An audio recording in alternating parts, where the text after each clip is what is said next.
Yesterday, the House took a vote on whether or not to form the commission to investigate the January 6th Capitol riots. And of course, plenty of Republicans decided that they wanted to be the pro-insurrection party, and none of them were more vocal in their support of the insurrectionists than Republican Representative Marjorie Taylor Greene, and I'm sure that news comes as a shock to absolutely no one who regularly watches this program.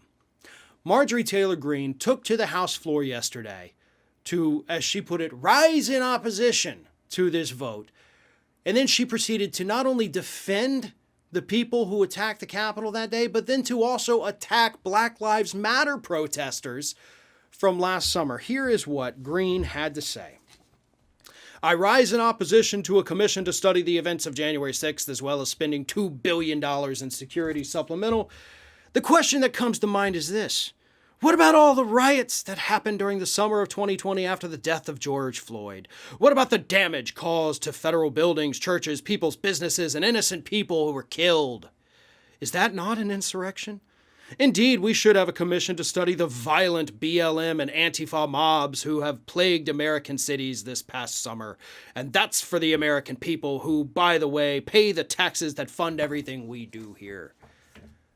More people were killed in the Capitol insurrection than were killed during the protests last summer. But by the way, if we're keeping score at home here, Marjorie, 2 people that were killed were actually killed by a violent right-wing extremist by the name of Kyle Rittenhouse. So, you may want to check your facts before you start saying that BLM and Antifa are the violent, dangerous ones when it was one of your people that Republicans are still coming to the defense of who crossed state lines and murdered 2 people.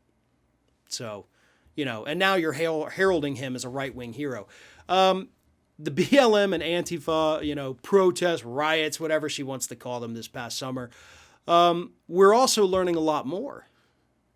Thanks to brilliant reporting over at The Intercept, turns out that a couple of right-wing groups had these little goon squads that went around actually causing a lot of damage and then blaming it on Antifa. And there's video of this too, by the way.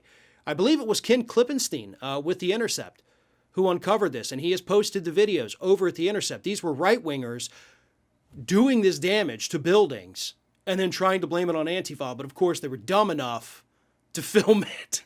So there's video evidence to prove you wrong, Marjorie. Everything you said in your little diatribe here was wrong. Everything you said was in support of those psychotic individuals who stormed into the Capitol, started stealing things from the Capitol building. Nancy Pelosi's laptop was stolen.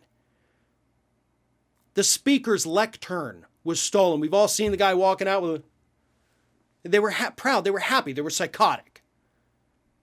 I mean, if you do something like that, then yeah, there's something clearly wrong with you. Much like there's something clearly wrong, in my opinion, with Marjorie Taylor Greene. This woman is a threat. This woman is a danger to her fellow members of Congress. And we have seen that based on her behavior in just the last 2 weeks here. And here she is sitting on the House floor attacking the wrong groups, blaming violence and insurrection on the wrong groups because the people who really did those things are the people that she counts on to keep her in office. Thanks for watching, and if you like what you saw, don't forget to like, comment, share, and most importantly, subscribe to our Ring of Fire channel here.